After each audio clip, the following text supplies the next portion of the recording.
tinggi yang ada di Jawa Timur. Kebetulan tadi pagi itu materi itu saya bawakan di Koramil Bangil. Oke, di Bawaya. Nanti kebetulan materi itu saya sampaikan di sana. Iya, oke. Iya, belum saya tahu juga dan bagus. Itu King Cobra.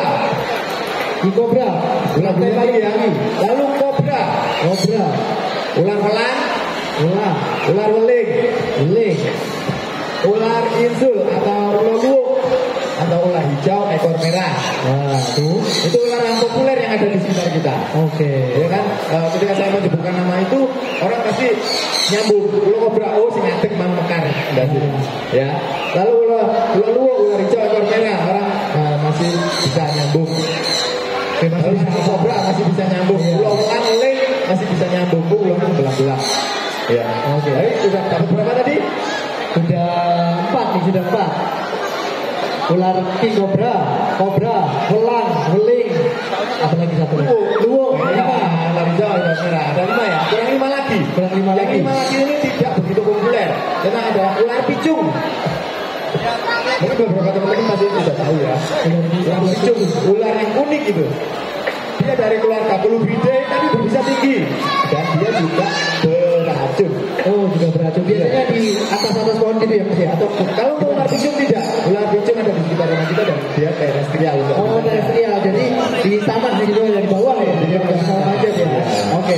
Lalu ular cabe ini di Batu sendiri pernah ada kasus gigitan.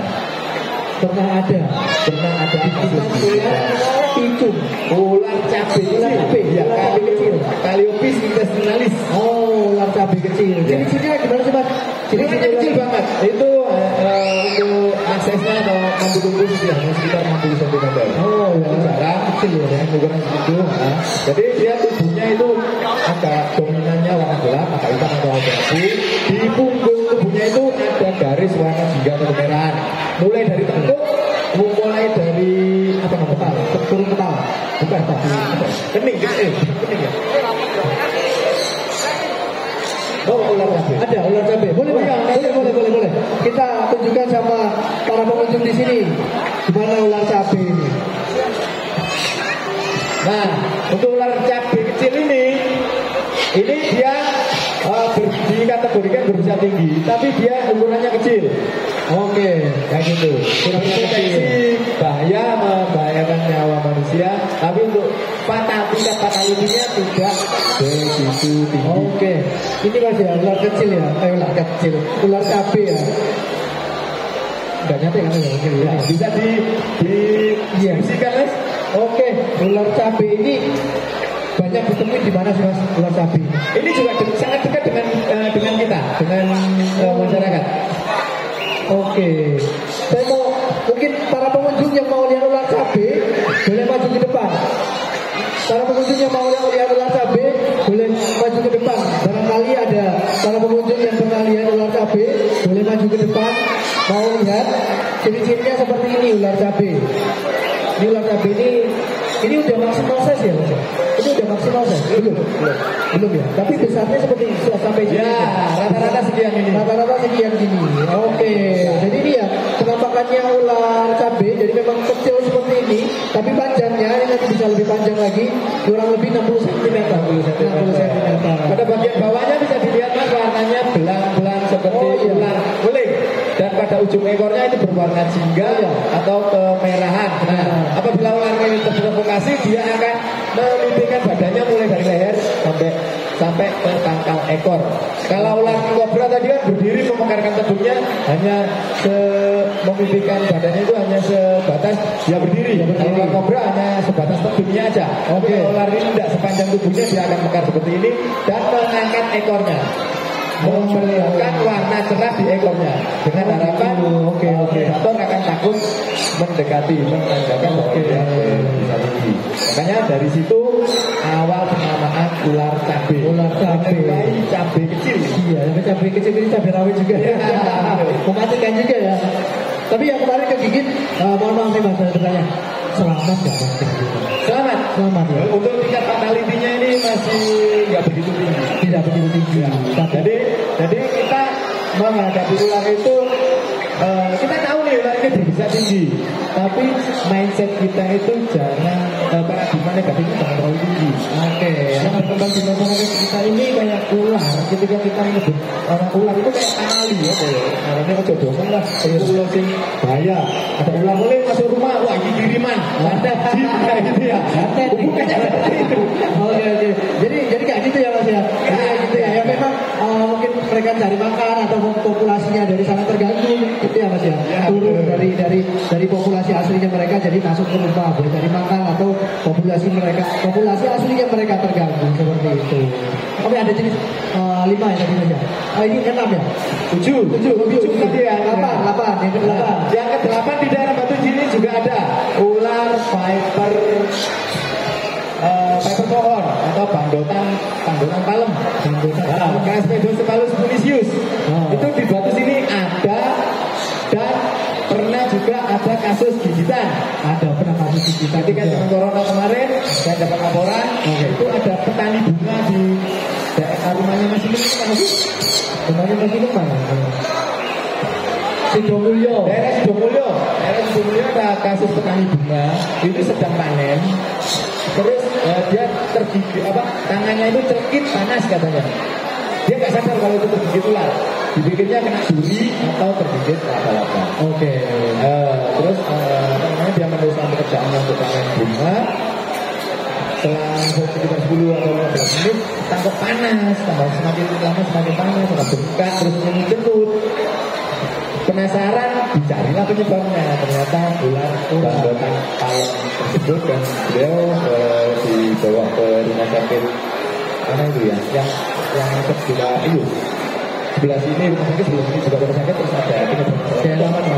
Satu mobil, ada satu. Oh ini, Asa berapa? Asa Wisada. Oh, rumah sakit Asa Wisada ya. Rumah sakit Asa ya di situ. Terus saya minta tolong ke kawan BPBD Batu untuk nengok itu karena waktu itu zaman masih corona. Akses semuanya. Jadi kebetulan saya alhamdulillah ya berkait boleh molo itu mau ya akeh bolone enak. Hubungi BPBD Batu ya pakai seragam terus mengizinkan itu tadi untuk membesuk.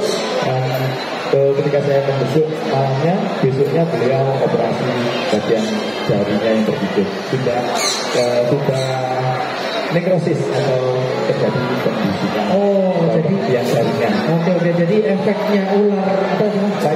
Viper itu tadi adalah pembusukan ya, jaringan ya. Pembusukan jaringan yang tergigit ini Mas ya. Ya betul. Karena untuk ular viper itu kandungan bisanya hemotoxin atau pengendaraan darah. Kalau ular kobra, ular KB ini dari keluarga Elapidae itu untuk kandungan bisanya didominasi oleh neurotoxin atau penyerang darah.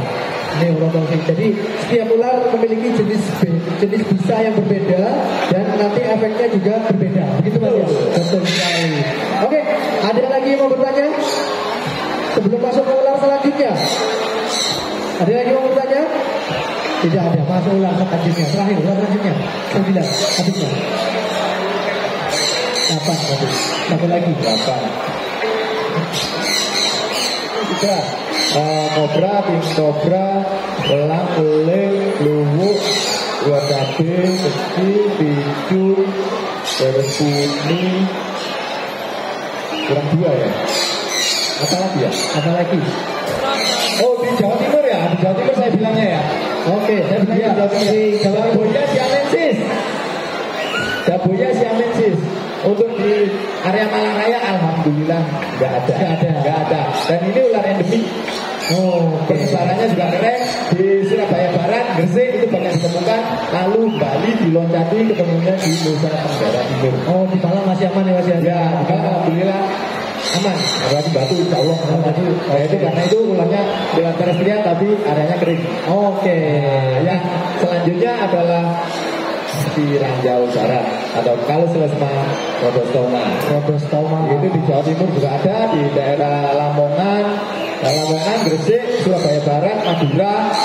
Itu kasus yang sering banyak ditemukan. Untuk di Malang Raya ini, untuk di Batu insya Allah aman, di Malang Kota, terus Kabupaten Malang sebelah utara insya Allah aman, di Kabupaten Malang sebelah selatan. Malang selatan itu masih banyak. Banyak populasinya masih banyak. Jadi itu ular fiber tanah. Oke. Jadi nanti bagi pengunjung Lipo Plaza Batu yang penasaran dengan ular rhodostoma, nanti ada di stand sebelah mana tadi ya? Saya lihat ada rhodostoma Di Amerika ya. Amerika nanti bisa lihat ular berbisa rhodostoma di standnya Amerika. Nanti kalau bagi pengunjungnya penasaran ular berbisa seperti apa bentuknya, warnanya atau bentuk anatomiknya seperti apa, bisa langsung berangkat ke Malang Reptile Keepers. Oke, seperti itu. Sudah habis ini Mas? Sudah habis.